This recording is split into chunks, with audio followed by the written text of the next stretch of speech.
War emergency for the first time in America. This is Jim, and Receiving this message. We are Ken Jennings and John Roderick. We speak to you from our present, which we can only assume is your distant past, the turbulent time that was the early 21st century. Fearing the great cataclysm that will surely befall our civilization, we began this monumental reference of strange and obscure human knowledge. These recordings represent our attempt to compile and preserve wonders and esoterica that would otherwise be lost.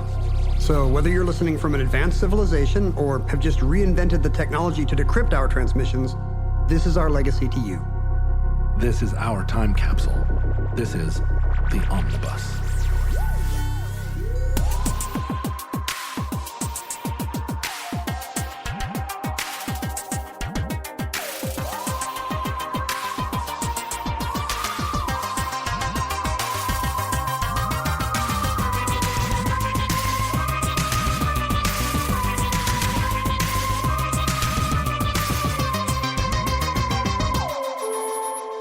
You have accessed entry number 1177.AM0521, certificate number 18585, Smell-O-Vision. You'll be able to watch Apocalypse Now and actually smell the napalm in the morning. And it'll add a whole new dimension to the eating baked beans around the campfire scene in Blazing Saddles. In the future, we'll be picking our political leaders, at least partially based on their smell. It's inevitable. It's a beautiful day here. We have no idea how long our civilization will last. People are going about their business, unaware of possibly impending doom. Right. And we're talking to the future, hypothetical listeners, about one of the most important advancements of the last century, smell-o-vision. I imagine that smell-o-vision, although it didn't really take hold initially, it could end up being one of those technologies that hundreds of years from now, everyone's consuming all media with a smell aspect. Maybe people are smelling this recording right now. They're not even listening to it. Each word we speak has been turned into some kind of olfactory stimulus that they're inhaling. Do you think that that's a thing you could retroactively do? Is it like colorizing media, except Right. you smellerize it?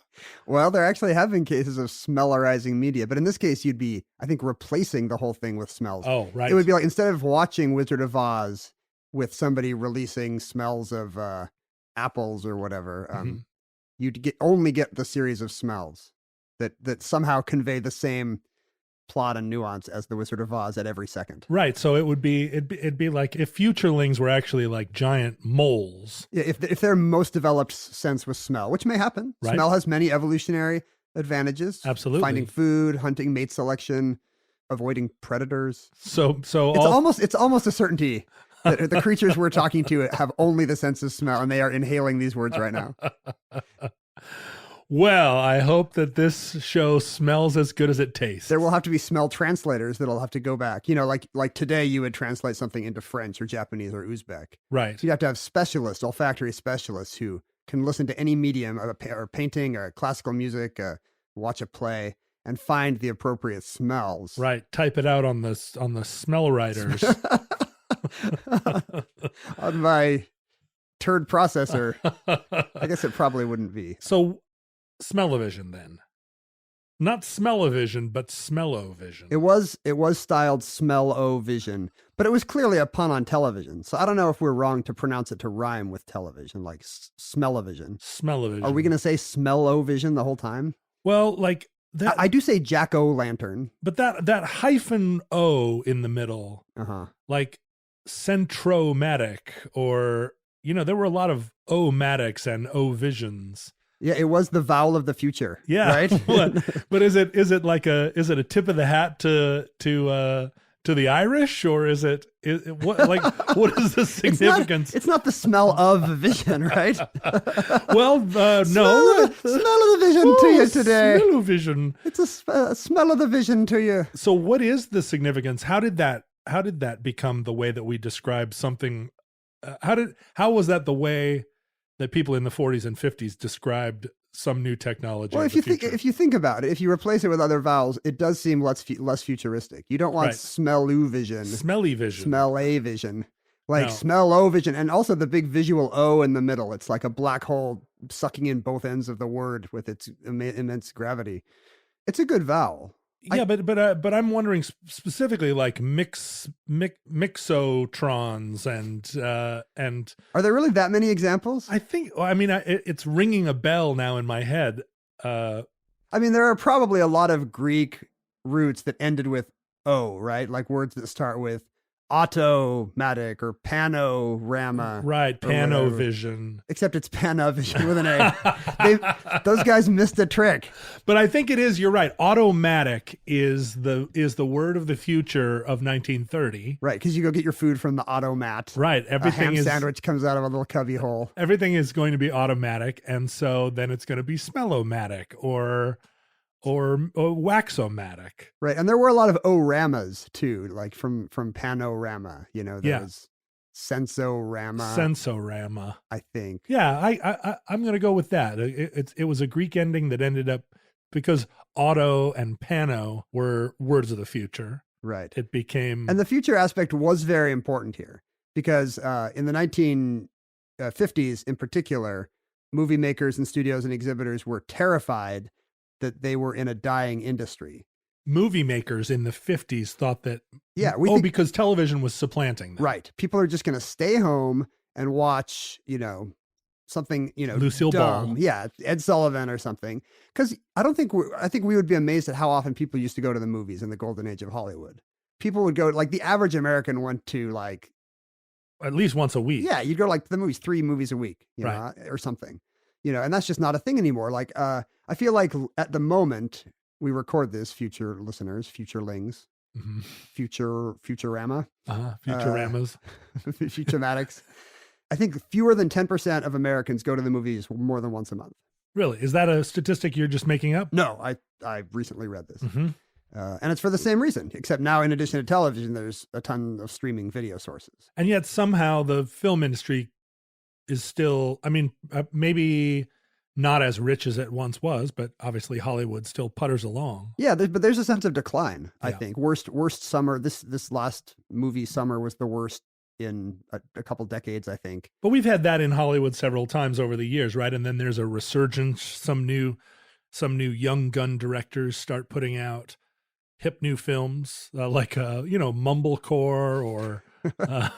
I thought you were going to say like the 70s. I thought you were going to say Serpico or something. That's what I meant. No, you want the Duplass brothers mumbling about bad sexual escapades. Yes, mumblecore is going to save cinema. So they were worried about the decline of film, and they needed the decline of movie going, and they needed some gimmick to entice people back into the theaters. What can we do that little box in your... And the funny thing is television sucked. It was a tiny little screen. There were, 3 channels, maybe 2 of which probably came in to your house. I mean, we don't realize how good we have it. But theater exhibitors were terrified because they correctly saw that, we're finally seeing the fruits of it now. This could replace all movie watching. You could just have it in your house.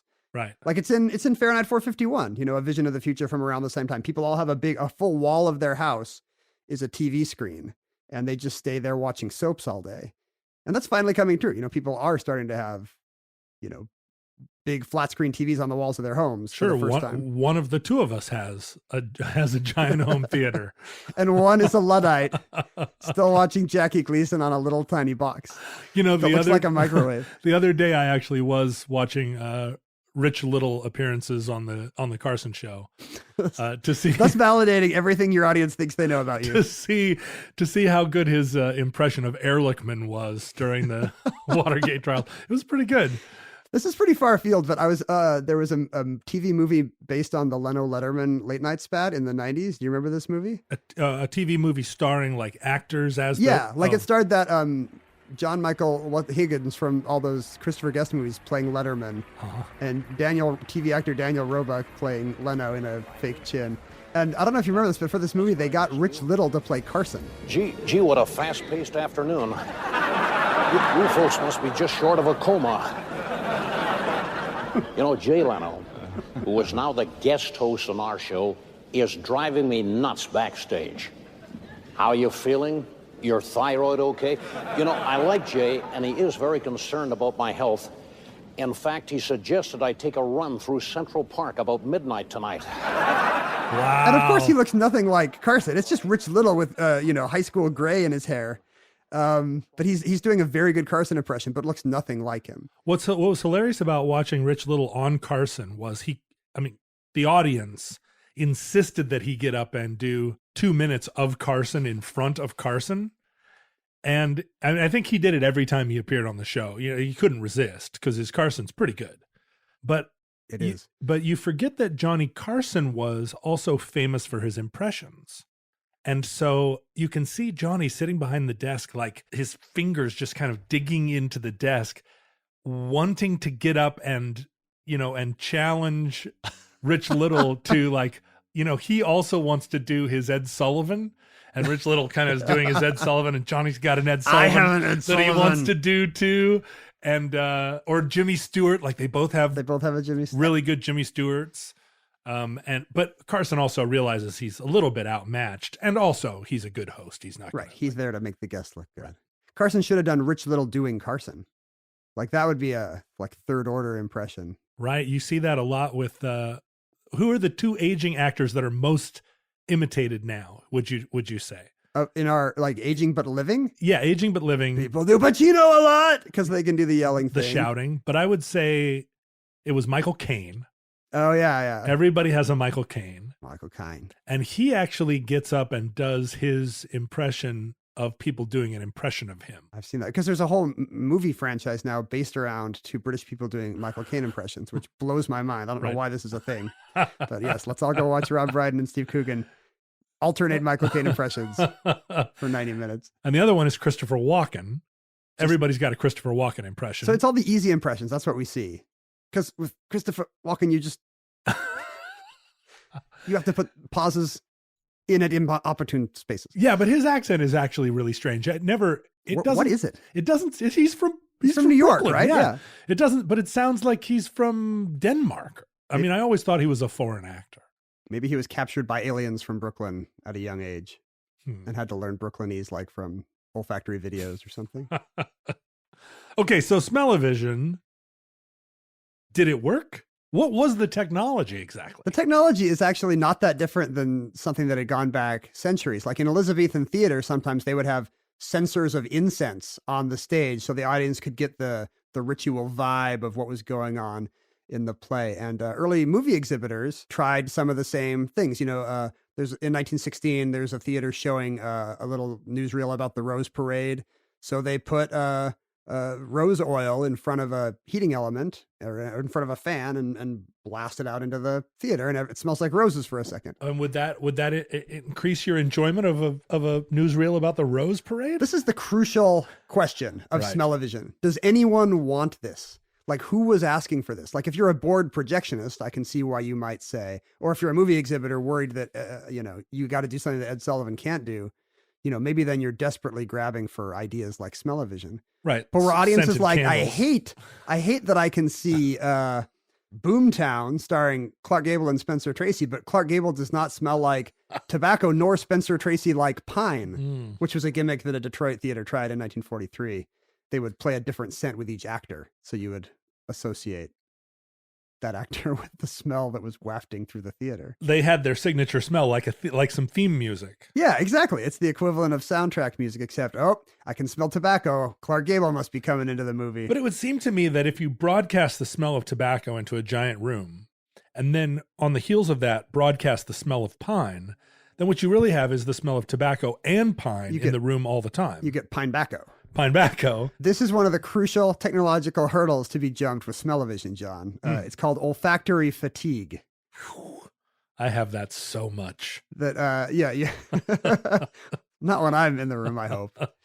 Just the idea, two problems. One, you smell something too long and it goes away. You get anosmic to it. Osma being the Greek root for smell, as we shall see. Osmium, the element, means stinky metal, I guess. It had a stinky oxide. And the other problem is, that smell's compound. How do you get rid of one smell and get the new one in? So it's not as easy as just, waving lilac oil over a room. There actually was a Swiss inventor, a guy named Hans Laube, whose he must have been some kind of con man, because in every description of the store, he has a different title. He's an advertising executive. He's a professor.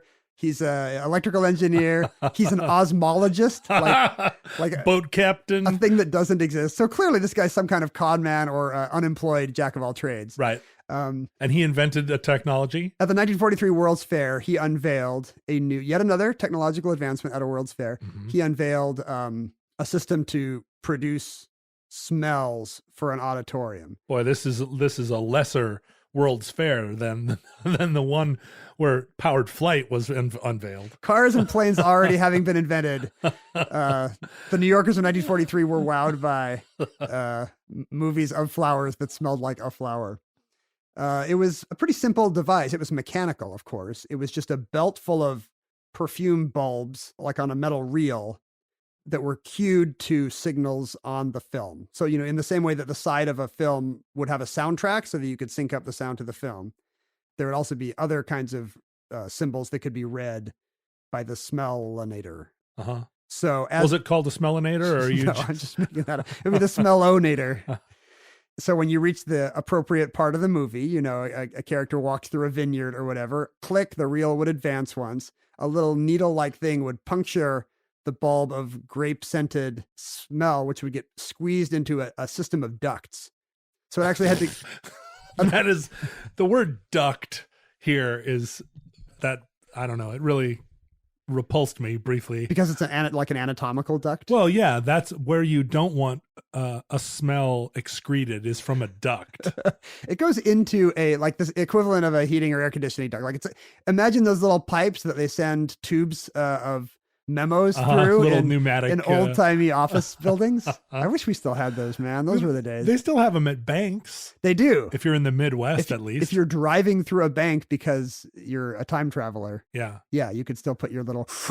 So I worked in an office that still had pneumatic tube memo delivery systems. No. Yeah. Did it still work? It still worked, and we still used it.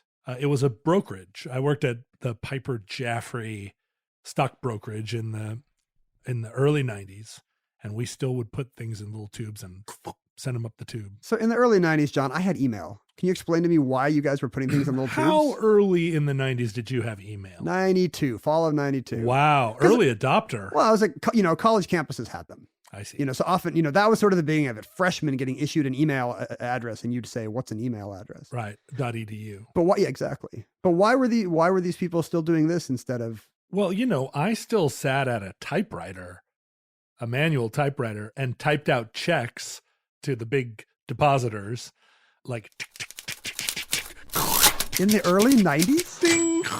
Yeah. Did you have a single candle like Bob Cratchit? I sat at a desk with a visor and a garter on my green sleeve. Visor. Yeah, and then typed this stuff out. So it was still, there were 2 floors of that office building, which was the IBM building in downtown Seattle, which was the prototype designed by the same architect as the World Trade Center, and a prototype of it. It used the same.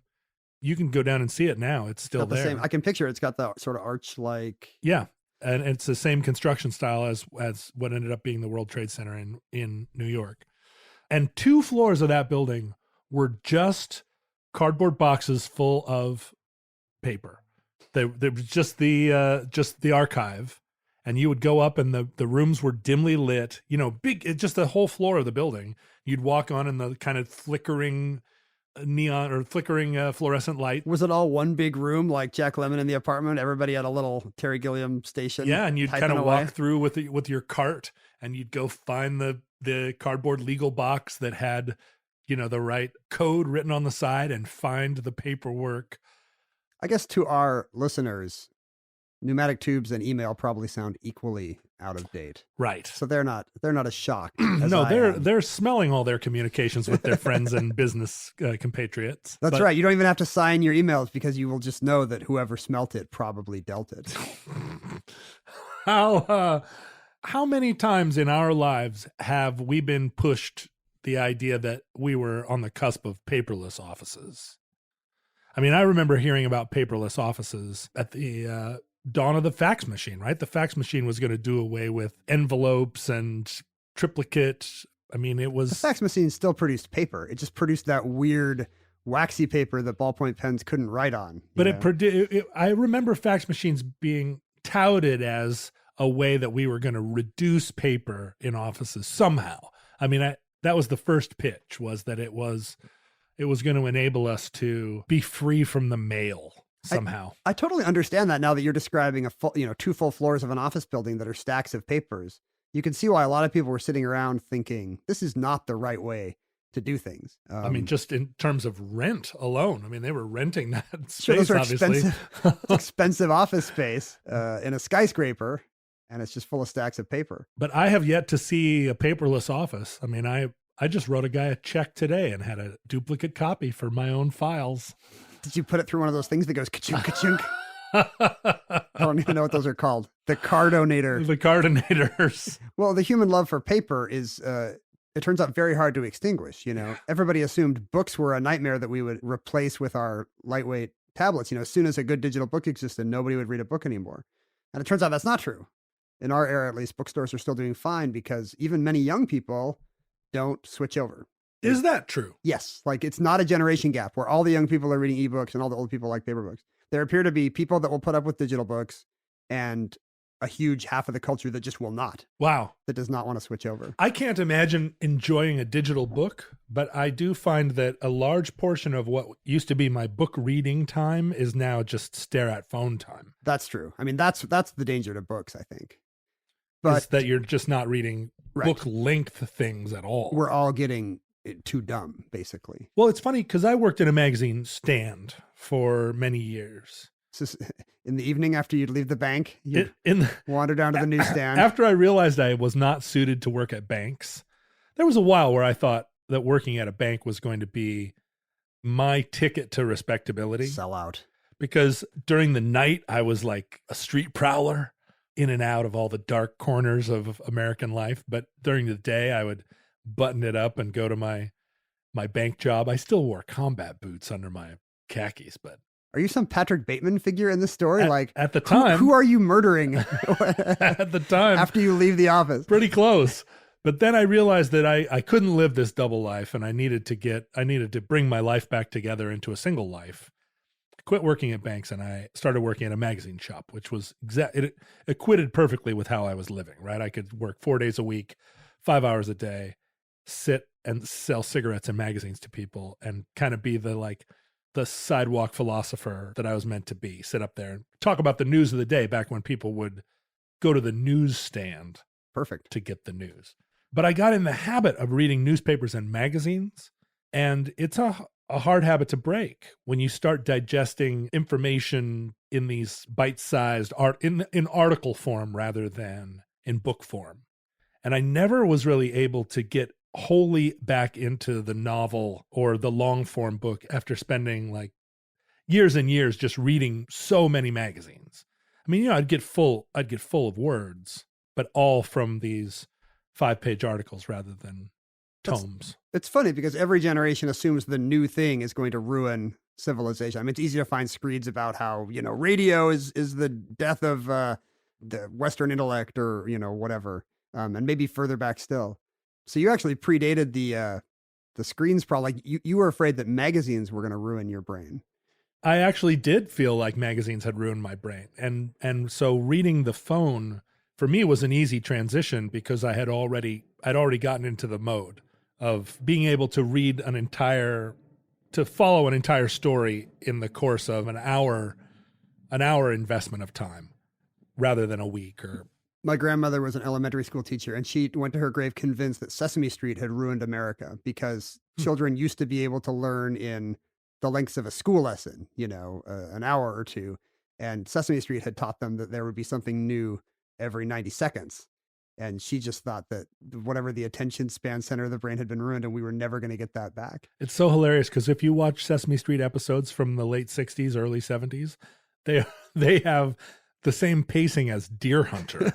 They're huge, long wedding scenes, giant sections where nothing happens. People are so patient, talking really, really slowly. Yeah, it's like a 13-hour Jacques Rivette movie.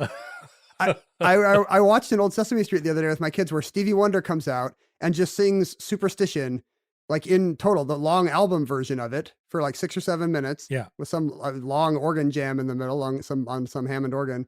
And that's the thing. There's no lesson being taught. Right. The lyrics are not changed to be about opposites or hot and cold or near and far. Are Muppets dancing with him, or does he just play the song? I think it may be Muppet free. Like there might be a few of those multiracial Sesame Street kids on the stoop enjoying. Yeah. But like that's the whole segment. And then, after 8 minutes of that, well, we're out. Well, those early 70s Sesame Streets, there are, whole montages of just kids playing in fire hydrants on hot summer days. Yeah, and I think it was more revolutionary than we think because it's urban kids playing on urban streets. It was. It's like, how can this be on TV? Those are Puerto Rican kids, know, like being a kid in the West, in the Northwest in particular, watching those scenes of New York City kids, it really gave me this sense of another world, and it was just here in America. That's probably the single thing that led to the death of rural America, actually, was kids, a generation of kids finally being able to watch their peers in a big city and being like, I'm done.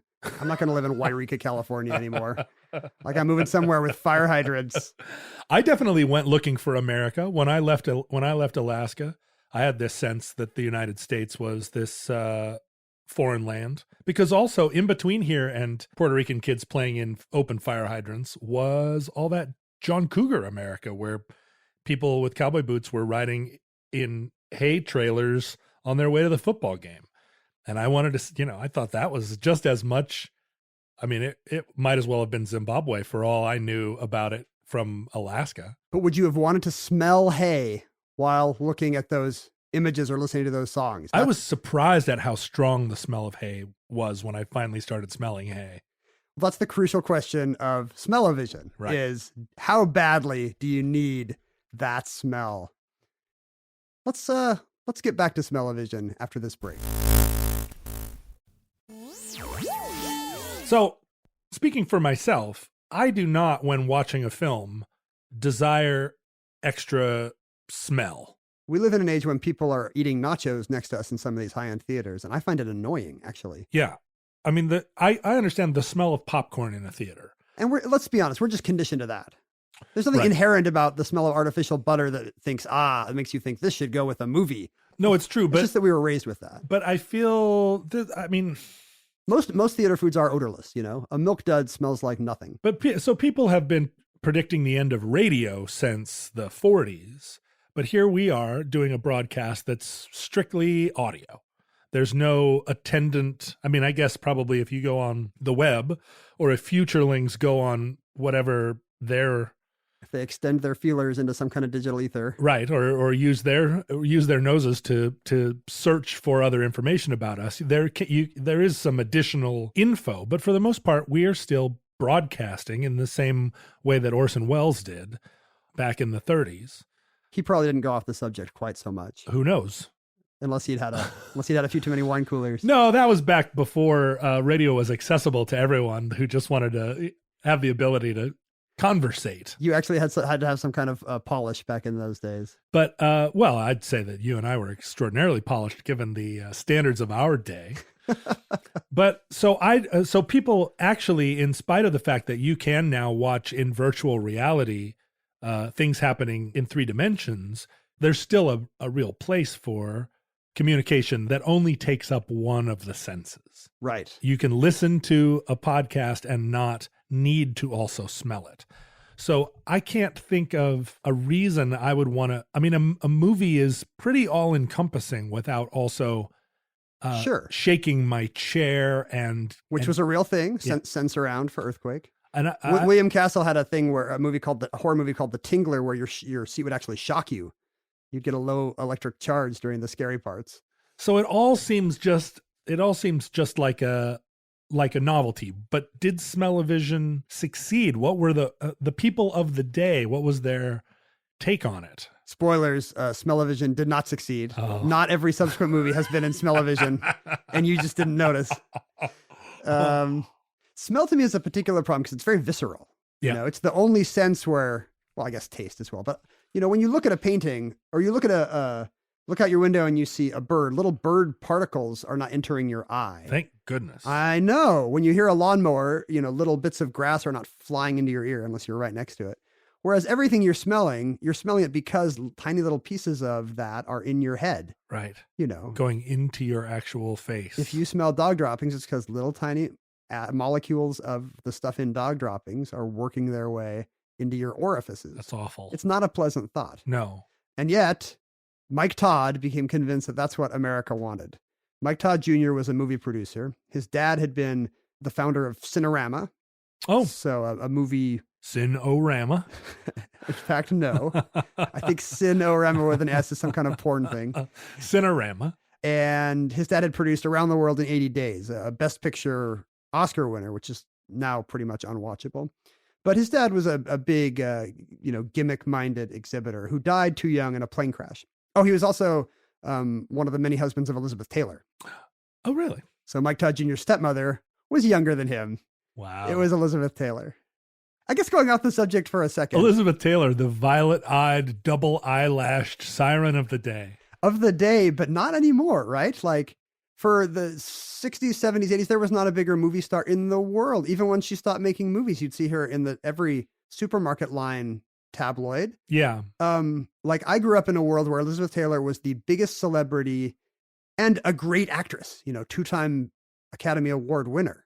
And yet, is there any nostalgia for Elizabeth Taylor today? Can you think of another performer of that stature who has left less of a mark on the world? I think that maybe happens to them all, right? If you think about a lot of the stars of our day that were legendary stars. I mean, I guess Clark Gable, you still would talk to a teenager or maybe not a teenager, but someone in their 20s, and they would sort of have a vague sense of who Clark Gable was, but not anywhere close to how big a star Clark Gable seemed to us, like an eternal star.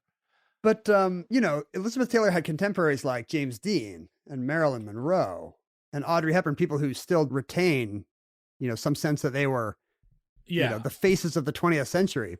But when's the last time anybody thought about Elizabeth Taylor? Well, but the thing about Marilyn Monroe is that we never watched her decline. I think you may be right. And watching Elizabeth Taylor decline was pretty hard because Elizabeth Taylor during Cat on a Hot Tin Roof era was so not just beautiful, but elegant. And she seemed to have... She had this very earthy physical quality. She did, but supernatural almost. Why don't you put on your nice silk pajamas, honey, and come on down to the party? There's a lovely cool breeze. Give me my crutch, Maggie. Lean on me, baby. You've got a nice smell about you. And by the 80s, when she married that guy that was like the pool cleaner that her seventh husband? Yeah, Larry Fortensky? Larry Fortensky, that sort of like she met him because he was out like putting air in the tires of the double wide where she was living at the time. He was just some contractor or something, right? Yeah, he had a mullet and just seemed like. And keep in mind that she had famously married senators and hotel heirs and movie stars. Richard Burton twice. And I think that continued her appeal to the. Tabloids. But she had transitioned to tabloid famous rather than, Life magazine famous. She committed the ultimate sin of getting crow's feet and gaining some weight and still showing up on talk shows to hawk perfume and costume jewelry. Those weren't sins. She actually rode that pretty well because that was the era of the PTL Club and Dallas, where women with a lot of makeup on and their hair elaborately coiffed, who were also middle class or lower middle class. I mean, they were really sort of a prominent cultural meme. Sure, all those Dallas type shows had some. They couldn't get Elizabeth Taylor, but they had some Elizabeth Taylor light, right? Some over the hill matriarch from the golden age of Hollywood. They'd have Jane Wyman or Barbara Stanwyck or somebody. So she didn't just fade into irrelevance. She actually found and made a new kind of place for herself. Right. But she did not leave a beautiful corpse. Well, which would have been the that's what's required, I guess, in our youth culture. Well, and I think, like weirdly, it might also be a product of the mainstreaming of gay life, because people like Elizabeth Taylor were gay icons during an era when gay culture was separate from mainstream culture and had its own talismanic figureheads and people, like if you were living a kind of closeted life, you could express your culture by this love of Elizabeth Taylor, who was almost a Liberace. She almost had a Liberace level of Camp. flash and camp, Yeah. right? And I guess that's what it is. It's the death of camp. It's true. We do not have as many campy mainstream celebrities. Yeah, and We have thousands of them on reality TV, but they know their place. and she was already, like, Elizabeth Taylor would have already been irrelevant, except she was made hip again by the sort of gay culture's embrace of her ludicrousness. But that is kind of gone from our culture. And it used to power so much appreciation, the ironic appreciation of show tunes, that in the depth of it was no longer ironic because it was so intense, the love of camp culture. It's also possible that she never made one great movie. Like Judy Garland, camp icon, is still a household name for pretty much one reason if you're straight, The Wizard of Oz. Right. And Elizabeth Taylor did not have a Black Beauty. The Wizard of Oz, National Velvet. Oh, National Velvet, right. Right. But nobody she had watches her horse National movie when Velvet. she was a kid. I mean, Who's Afraid of Virginia Woolf has aged very well, but it's not like... It's not a star vehicle. Nobody has posters on their dorm room wall of Who's Afraid of Virginia Woolf. And I think at the time she didn't really go the full Marilyn Monroe bathing beauty. She's not like, you don't have posters of her. It's true. She was never a bombshell. And probably because she was a serious actress. actor. You know, she's right? British American. She was not just discovered chewing gum as a car hop or something. You know she has double eyelashes, right? Yeah, she's also a mutant. Yeah. She's the 2 layers of eyelash and violet eyes. Such a difference. like chromosomally made to be a movie star. Yeah. I don't know if we have that anymore either. Movie stars with weird physical abnormalities that make them super cinematic. Well, certainly if you had double eyelashes now, I think it would be on the top line of your bio, your IMDb bio. I would be wasted on podcasting if I had violet eyes and double eyelashes. Neither of us have eyebrows at all. We are both so lightly colored. And you wear glasses, which is a good move. It sort of covers your lack of... Well, it's like I'm cursed by my perfect yeah. 2010 vision. I'm very surprised you didn't become a fighter pilot. It seems like you could have been a fighter pilot if you'd tried. Except for everything else about my personality. Yeah. I have the eyesight and no other characteristics of a hotshot fighter pilot. I have his eyes. So Mike Todd's stepmother was Elizabeth Taylor. Right. Mike Todd himself took over Cinerama, but like everybody else, he's afraid that the movies are dying. And Cinerama itself is a gimmick to try to, we're a big rectangle. Your TV's not a big rectangle. Right. He did not foresee a day like ours when our TVs are big rectangles. Spoilers. Although watching a movie in Cinerama is truly an amazing experience. The few theaters left in the country that play Cinerama films in actual Cinerama. I think it might only be 3. I think it might just be Seattle, Dayton, and LA. It might have the only remaining You're kidding. Cinerama screens. And one of the 3 is Dayton, Ohio? It's weird, some weird, possibly World's Fair related historical accident, I guess. I don't know. Maybe it's Wright Brothers related. I don't know. But we have one here in Seattle. We're very proud. We do. And we get to see Lawrence of Arabia periodically when Paul Allen trots it out. So Mike Todd wants a gimmick. Along the lines of electroshock or whatever. And he hooks up with Hans Laba, the guy from the World's Fair, and decides that movies that smell are the way to go. And this must have been something in the cultural zeitgeist of the time because it becomes an arms race, as so often happens in the movies, weirdly, between him and a competing property called Aromarama. No. Which has a better name, probably. Smell-O-Vision and Aromarama are racing to come out at the same time in 1959. No. Aromarama. Isn't that great? But they are not commissioning a movie. They don't have Mike Todd's connections. They're just adding smells to a documentary about China called Behind the Great Wall. That's going to be Aromarama's big splash. But Mike Todd actually commissions a big time Hollywood Hitchcockian light kind of a comedy action piece called Scent of Mystery, where smell will be key to the lighthearted travel, global cosmopolitan shenanigans. So it factors into the plot. Like, is there foreshadowing? Like you smell the smell of pines and that gives you a clue? Yes. There are some times where there are cases in the movie, which I've seen, although not in Smell-O-Vision. After Smell-O-Vision failed, it was repurposed for Cinerama with the non-olfactory name Holiday in Spain.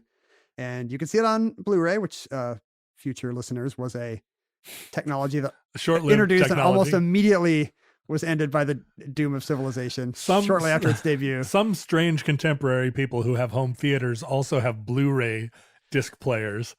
It's like a compact disc, but the laser is blue instead of red, which is much, much better. Right. Very gratifying. And I've seen it. It's a fun little curio. It's very odd now because you'll see close-ups of somebody somebody handing a bouquet of yellow roses to somebody in close-up, or like bread comes out of the oven and the camera stays there for 8 seconds or whatever. Like, even though the original smell-o-vision print of this movie is lost, there's some remaining relics of, clearly this was when people were supposed to smell something. Right. People throwing a ball directly at the screen. Even today, you go to a movie, like Hollywood is still trying this with 3D. Like, you can't have 3D at home, really. So come see Batman versus Superman in 3D.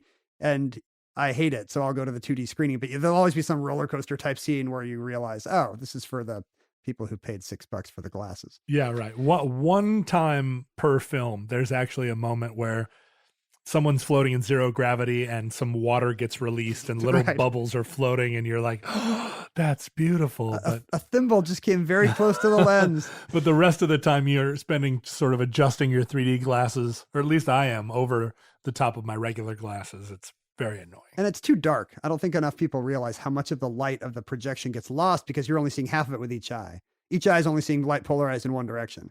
So it makes the image, twice as dim in each eye as it should be, which to me is a deal killer. Anyway. So was there only one film ever made specifically for smell-o-vision? Scent of Mystery, directed by Jack Cardiff, British cinematographer, best known, great Technicolor cinematographer. He shot African Queen. He shot all the beautiful British color movies for Michael Powell and Emmerich Pressburger, like The Red. I don't know if you've seen any of these, The Red Shoes, Black Narcissus. Oh yeah, Black Narcissus, one of my all-time favorites. Beautiful films that are not really lush color movies that are not seen much today, but this is one of the few movies he directed. The star, oddly, is Denholm Elliott, British character actor, probably best remembered today as sort of the fuddy-duddy, absent-minded toff in a lot of movies. Like, he's Indiana Jones's stupid British sidekick in 2 of those movies. Really? Yeah, he's Marcus Brody. Care to wet your whistle, Marcus? I'd rather spit in your face, but as I haven't got any spit. Well, Marcus, we're on the brink of the recovery of the greatest artifact in the history of mankind. You're meddling with powers you cannot possibly comprehend. He's the star of Scent of Mystery? Not a leading man that you would imagine. But he plays this sort of carefree British aristocrat, driving through Spain, having adventures in his younger days. I don't know if I've never even seen this guy young, actually. And Peter Lorre is his sort of cab driver sidekick. Oh, no kidding. So there actually is Peter Lorre. There actually are some big stars. Yes, and a cameo by a very big star, which was not announced, and audiences were told to keep it a secret.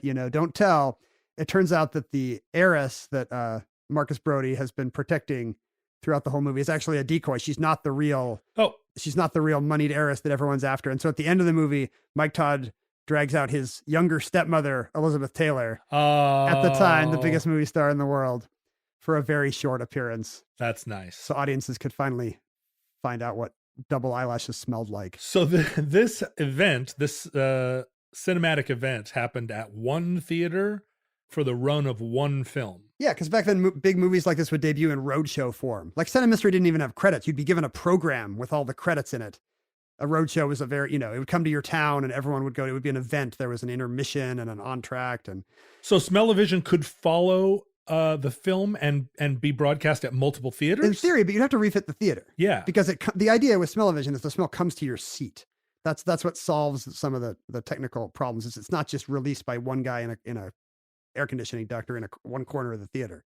Right. It comes out everywhere. And as it turned out, that did not work. The smell is a key point to the mystery, by the way. Marcus Brody identifies the killer by smelling pipe tobacco.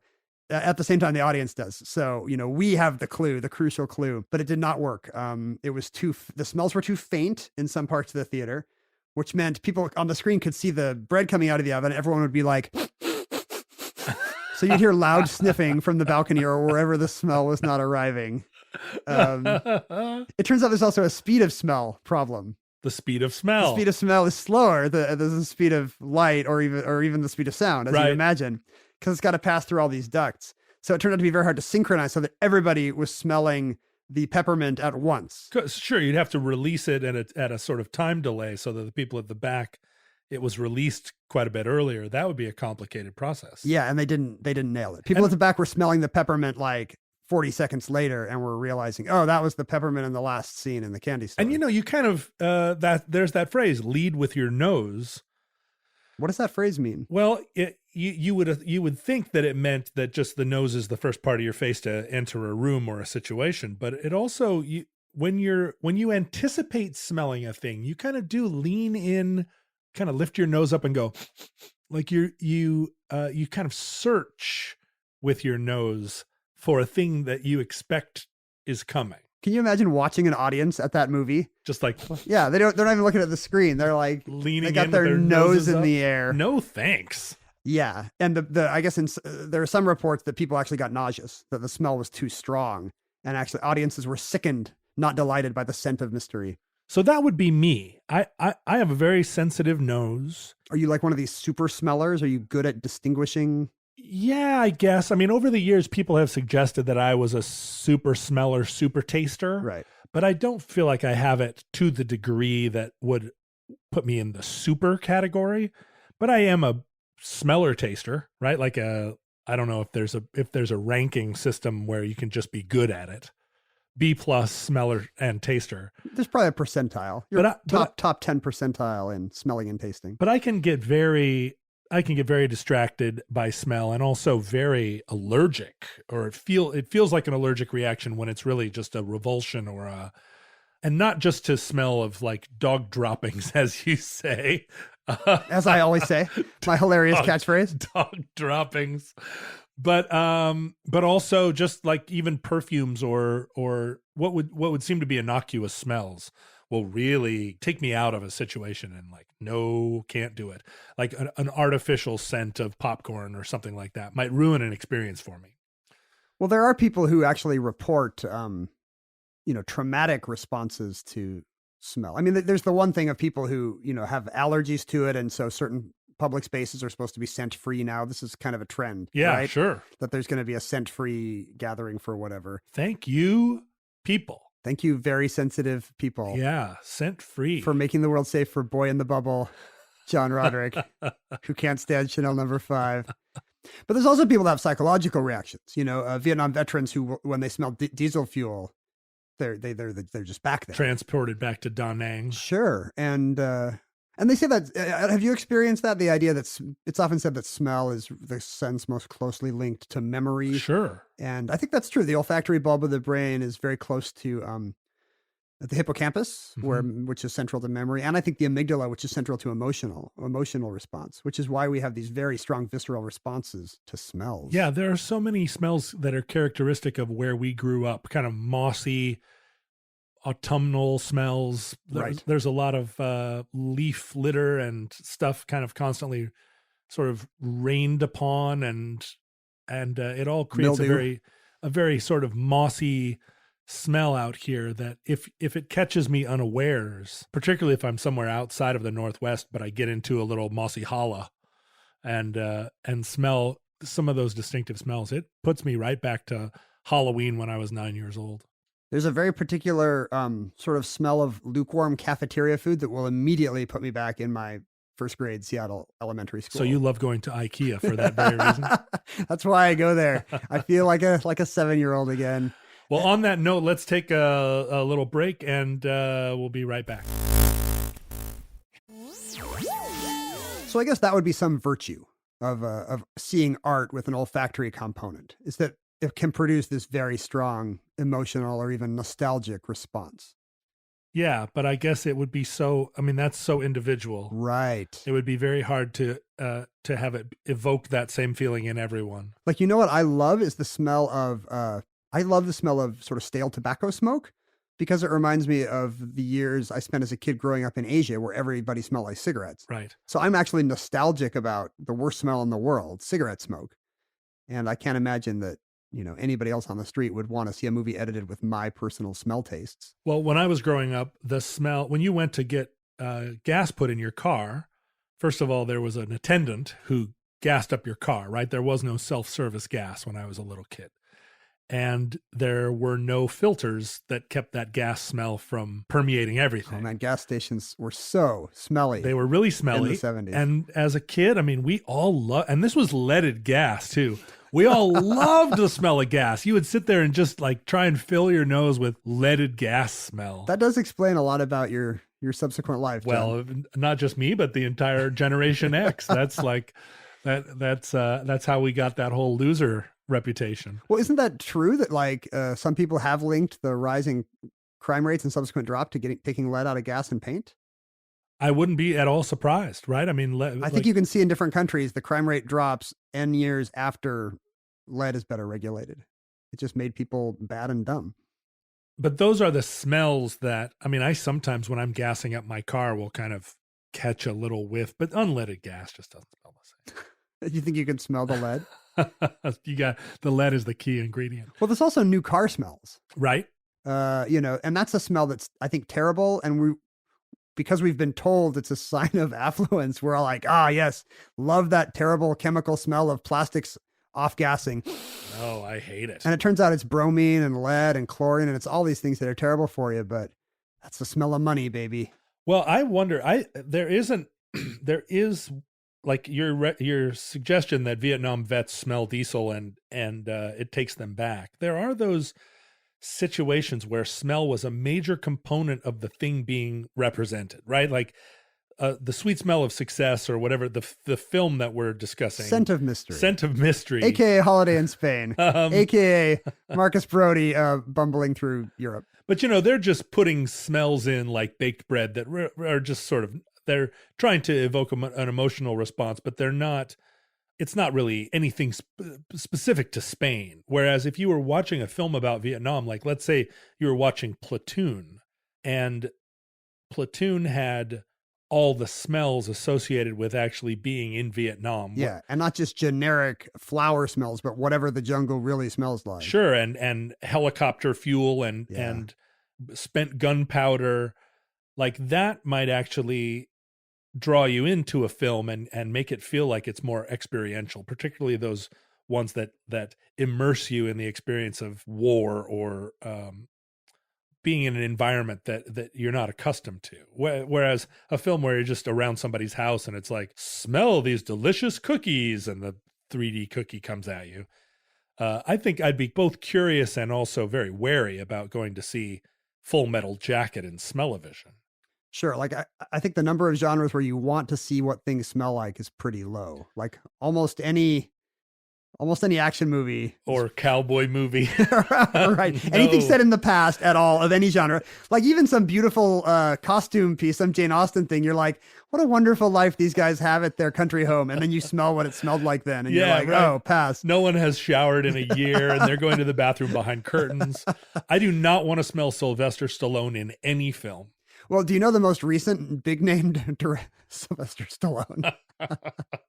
So it's like marinara sauce and BO and bodybuilding oil. The most recent named director to try to revive smell-o-vision was John Waters. Oh no! The last person you want to see doing it. That's awful. For all these reasons discussed. His movie Polyester in some theaters came with a scratch and sniff card. Right. And they weren't marked, so it was a mystery. But you'd be instructed, scratch number 2, and it would be farts. Oh, no. Scratch number 5, it's, a skunk, or it's, gym shoes or something. The most recent attempt at smell-o-vision is called aroma, and it's essentially olfactory technology for pornography. Oh, no. I don't want that. You don't want that? No. It's a VR gear you put on your head. It comes with a little bulb you put over your mask, like a World War I gas mask. Uh-huh. And there are 30 different canisters and a heating element. And synced up with different elements of the entertainment, you can get different smells. Oh, no. It's not what you think. It's mostly ambient stuff. Like, right. If you have, if your fetish is a bakery, you could smell that. I see. Or, for flowers, or it's just, aphrodisiac kind of smells. I mean, I think that's probably really true with people, that certain smells give them a sexual response. I can only imagine. Because they've been conditioned to when they smell diesel fuel, think of, I don't know, that one great experience they had at a truck stop. But I can't imagine that would be universal. Like if I smelled lavender in a face mask while watching porn, what do you mean if? I might think. What do you mean if? Isn't that your Tuesday night? Yeah, but what if that was the what if your grandma wore lavender? Exactly.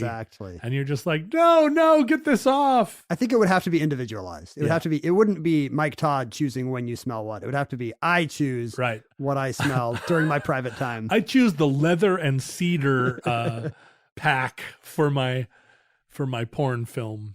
So there are scratch and sniff and also like scented pens were two things that were given scents that kind of related to, like scented pens were given scents that related to the color, and scratch and sniff were, and you had kids huffing them, Yeah, sure. Oh, blue is raspberry. Yeah, right. You'd sit in like the root beer brown, sniff that all day. I'm sure that's terrible for you also. But also, like, scratch and sniff was a thing that would appeared in books, right? You'd be reading a book and then lift up a flap, scratch this little pad, and get the scent of lemon or something. I think of it as an 80s fad. So there were other attempts to put smell-o-vision in other media. It's got a shelf life problem, right? I mean, you can listen to a record for centuries, you can look at a painting for millennia, but if you scratch a scratch and sniff sticker 20 times, like most of the little smell capsules are probably broken and it doesn't smell anymore, I think. Well, I mean, this is something that maybe futurelings I wish that they could report back to us in time, because maybe they will discover piles of scratch and sniff books and their super sensitive noses will still be able to know what it was like to be a child in the 21st century. And that concludes Smell-O-Vision. Entry number 1177.AM0521. Certificate number 18585. In the unlikely event that social media still exists in your era, and I hope for your own sake it does not, our tweets are archived at Omnibus Project. Our handles on Twitter were at Ken Jennings and at John Roderick. I also, during this period, maintained an Instagram account because I like the visual aspect of socializing, and my Instagram account is under the same name, at John Roderick. Our address for email, which in our time was a popular form of electronic conversation or communication, was theomnibuspodcast@gmail.com. And we had no olfactory media of any kind, so we were unreachable by smell. From our vantage point, future listeners, we are your distant past, and we have no idea how long our civilization will survive. You know, but we do not. We hope and pray that there will be no catastrophe. But if the worst does come, this recording, like all our recordings, may be your final word from us. But we hope that Providence will allow us to be back with you again soon for another entry in the Omnibus.